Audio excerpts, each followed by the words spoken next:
another video. And as always, appreciate y'all for the support on all my videos that's been going crazy. Like I said, every video, the last 2 weeks have been amazing. Y'all have been really supporting. Some of the comments are crazy. Some of the comments are, appreciative. So nonetheless, appreciate all the support on the videos. And yes, I know the word is strategist. When you're talking fast, the words just go crazy, but I appreciate everybody. If you've seen that last video, put in the comment section, strategist. You know what I'm saying? So and that'll let me know y'all are some real supporters and that y'all watch my past videos. But today we just gonna go into the My School tab. So as you can see, I'm Liberty, fresh school. You know what I'm saying? One of my new, I have some other videos I'm coming up with, so I'm always in Dynasty mode, as y'all can tell. But this is the My School tab, and I wanted to go through the My School tab to help people understand like why their grades are low, how to get them better, things of that nature. So a lot of this stuff is self-explanatory, but if you've never been here, you click recruiting, go all the way over to My School, like so, like that. You know what I'm saying? And then there you have it. This is the My School tab. So every school has it. You know what I'm saying? LSU, everybody. So everybody has it. You can check. If you want to do something before the game starts, or you want a specific thing, you can do it. So, all right, amazing. Okay, so let's get back to Liberty. So anyway, let's start. So playing style. Playing style is literally affected just by passing yards per game. So the more you throw the ball, the more that player wants to come. But as you can see, every player, every position has its own thing. So obviously, running backs have playing style for rushing yards per game. So, um, receiving yards per game. So it's pretty self-explanatory on playing style. You can literally just press R2 and you can go to whatever person you're trying to recruit and you can literally see what they like. If they like sacks, tackles for loss, pretty much anything. So when you're recruiting certain positions, what they like, or what I'm saying, or why you're not high in their playing style thing. So, let's say you're recruiting, a receiver, and he notices that your receivers don't really be killing. He probably doesn't want to go to your play style. Or your team's not getting a lot of sacks, so then your D lineman won't go to your play style. So if you ever have a question of like, if you go to the recruiting board or the prospect list and and they, and let's just say this LT pass protector, his perfect play style would be, we can just come back here, go to LT, pass protector. It would be sacks allowed. So if your offensive line is holding you down, you're not taking a lot of sacks, then that would be a good playing style for him. So like I said, just keep that in mind when you're looking at play style. It's all based off production, based on the various archetypes. So depending on how you want to run your team, play with your team, it all affects how and certain recruits want to be with your team. So just keep that in mind. Like I said, just press R2, go to the position you want, and it'll literally tell you how to improve it. Like, you won't even have to think about it. It'll literally say, if you just get more interceptions, your playing style for that player will increase. If you just throw more passing yards every game, your playing style will increase for that player. Because you can play a couple weeks and actually increase it if you throw like 400 or 500 yards a couple weeks, and then if you need to run for 300 or 400 yards, you can do that as well. So that's playing style. Proximity to home, you can improve it. It's pretty obvious. Proximity to home, how close the recruit is to your house.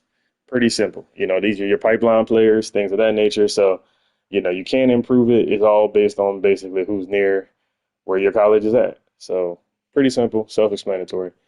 Championship contender. So, championship contender gets graded on two things.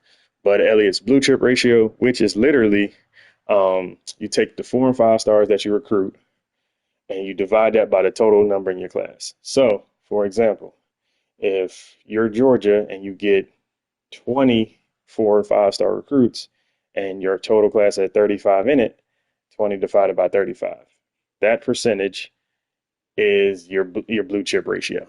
And basically, you want your ratio to be like 15 to 20% to make sure that it's pretty decent. I think most people can get like 15, I mean, anywhere from 10 to 20%. um, I would say is a pretty decent ratio, because 10%, 20%, I mean, that's still pretty good, seeing that we only can recruit 35 people a season. So that's pretty good. And then, so yeah, that's how you do that. Um, and every team has, so that's all based on your recruiting. And then the media poll rank is literally just your rankings. So right now we're ranked 53rd in the country. If you're top 25 or higher, obviously it makes it easier. So it's pretty simple, pretty self-explanatory. Good recruiting and good, and always being a top 25, and your championship contender will be high. Now, if you do win a championship, it does help as well, but literally these are the actual factors that are involved in it. All right, now we in program tradition. So program tradition literally can only be increased by championships, playoff games, Heisman winners, conference championships, and bowl games. So you'll get all of these throughout your dynasty.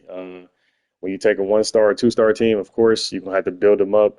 But if you win some conference championships, get some playoff games, it'll go up naturally. Like I said, so this is one of those ones where it'll gradually go up as you play. You know what I'm saying? You building a one-star, of course, it's not gonna be high, but once you get to a certain point, you will be able to, increase your level. So, right now Liberty is a D, but, after 10, 15 years, it'll definitely be higher than that once I'm finished with them. So, like I said, program tradition, like I said, another pretty simple one. Um, Literally just win some championships, get to those CFB playoffs, maybe get a Heisman if you're lucky. But other than that, just keep winning, being a good team, and you'll be fine. Brand exposure. So this is just more like playing playoff games, championships, and then like TV games. So if you're in a small conference, you probably won't get TV games as much. So this will be kind of tough to do with smaller schools. But if you put a lot of ranked teams on your schedule, or you're ranked and then you start putting ranked teams on your schedule, it may help get you some games of the week, so the national TV games. Um, but yeah, a lot of the times what I've noticed, when you have a one-star school, you may have to transfer or custom conference yourself into like the Big 12 or the ACC, so that you can get a couple more games of the weeks and playoff games and things of that nature. But of course, if you play in national championship, CFB playoffs, that will also increase it. So these two are pretty much hand in hand. Program tradition is about winning the games. Brand exposure is about playing in the games. So uh, they go hand in hand. So if you get your brand exposure up, your program tradition will probably be going up as well. So yeah, so that's brand exposure. Pro potential. That's just like where they get drafted, how many people get drafted, etc.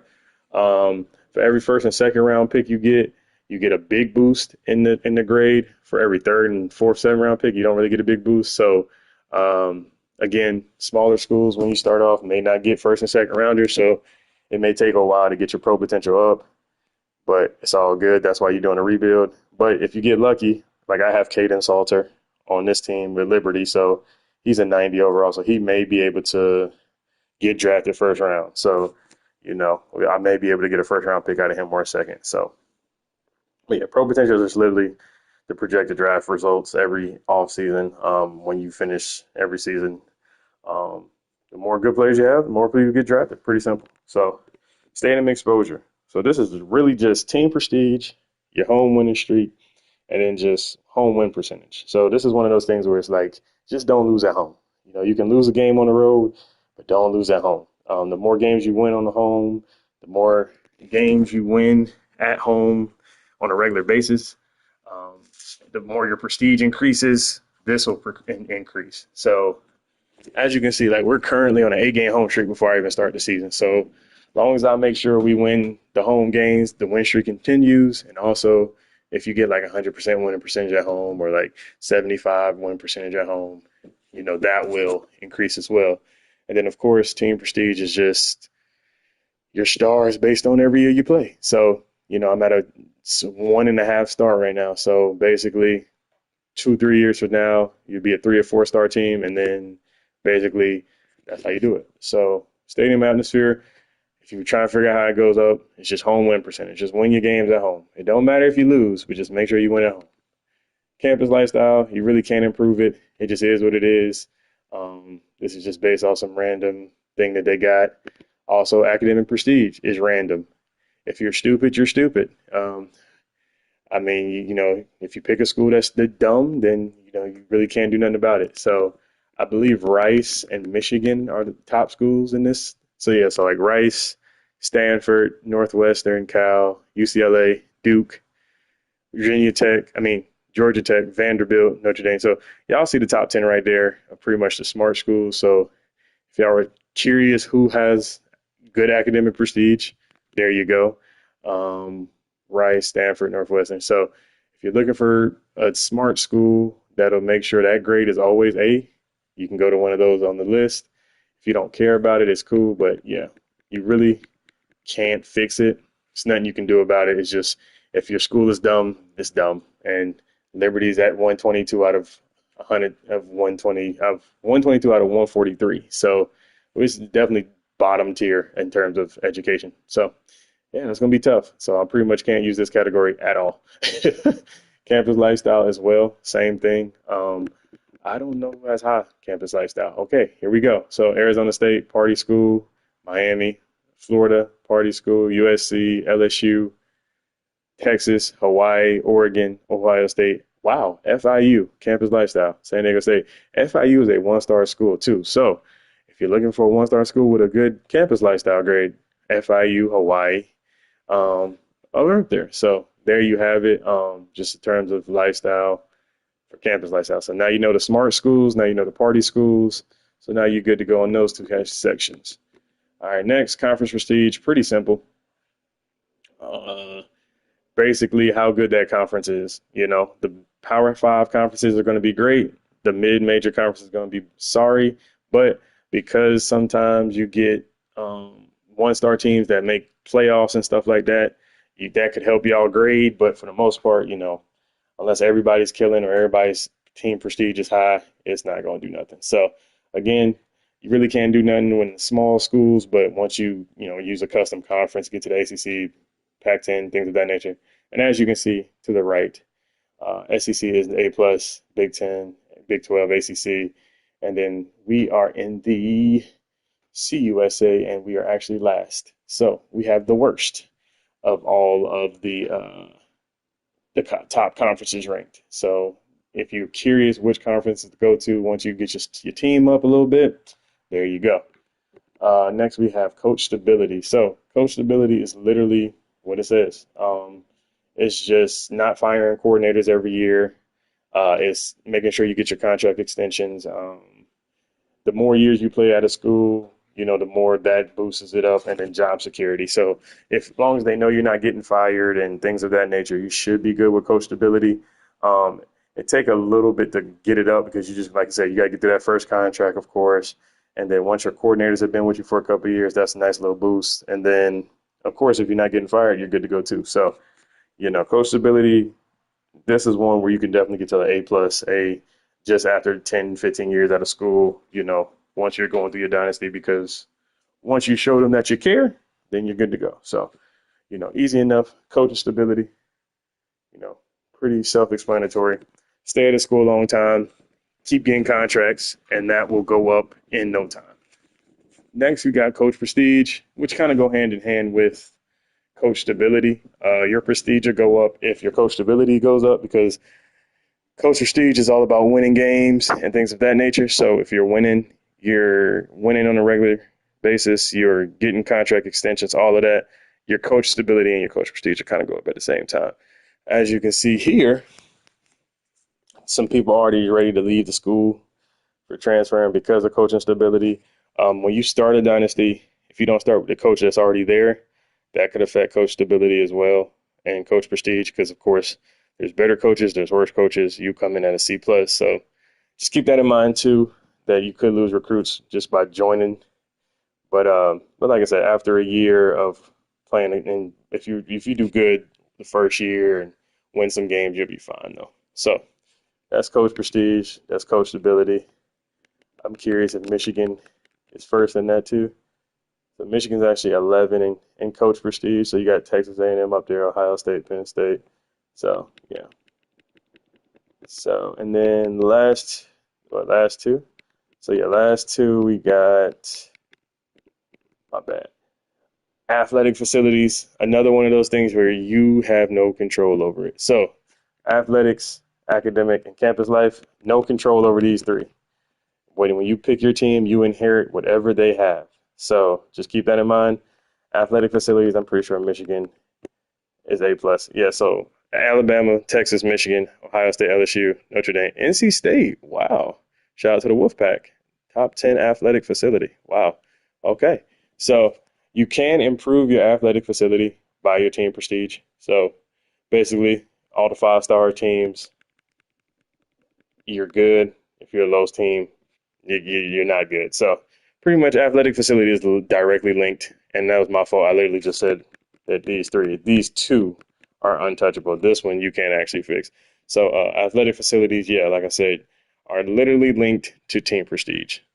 The better your team, the better your facilities. It's pretty much 1-to-1. So if I got my team to 3-4 stars, then my athletic facilities will be better. So, just keep that in mind when you're playing as well. That your team procedure is important, winning is important, and a lot of this stuff is connected to winning. So yeah. And then last but not least, you got playing time. And playing time is pretty self-explanatory. It's the running backs that's graduating, the average grade of the room, and then how many prospects are committed. So, as you can see here, we got one person graduating in receivers. The group grade is only a 70. So, that's why he wants to transfer, because the playing time may not be hot right here for him for a receiver. So, but as you can see, you could go down the list, see how many graduating seniors you have, and the position grade. So the better the grade, obviously, better the grade, the more seniors you have on your team, the more your playing time will be good. So, obviously, for my team, if we go to, we just go to the roster right here, clearly playing time would not be good for quarterback because I have no graduating seniors and I have pretty much 3 people who are going to be here for a couple of years. So this would not be a good position. Running back, though, you have 2 seniors leaving, but you also have a lot of low overall people. So the position grade isn't high, but you do have seniors graduating. So that would be a place where like a running back might be like, hey, yeah, I'm going to pull up on you. Again, only 1 senior, but low rating. So again, another spot for somebody to come on and try to be a superstar. So yeah, but yeah, man, other than that, that's about it. Pretty much. That is MySchool in general. And like I said, to get to it, you just click it 3 times, get to MySchool. And like I said, this will pretty much tell you how to improve it. And if you can't improve it, it'll just show you why you can't. So like I said, if you need anything, questions, comments, any more questions, put them in the comments. As always, keep supporting the videos. I seen like one of my videos over 10,000 views, another one's over 2,000. So like I said, man, appreciate y'all for the support. And remember, it's strategist. Strategist. If you know, like, comment, subscribe on the video. Catch y'all on the next one.